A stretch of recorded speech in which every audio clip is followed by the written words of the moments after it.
is the master's bedroom in Simplicity Villa. Okay. And this is the common area. As you can see, it's very spacious. And upstairs are bunk beds for a large group of travelers.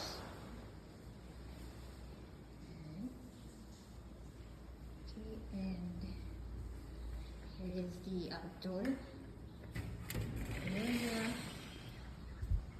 You can see it's very relaxing. And there are lots of tables outdoors. And there are two duyans.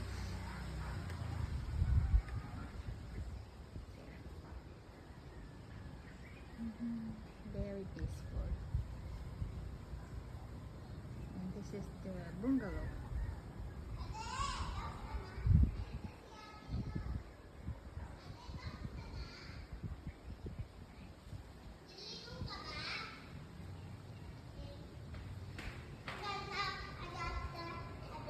Thanks for viewing.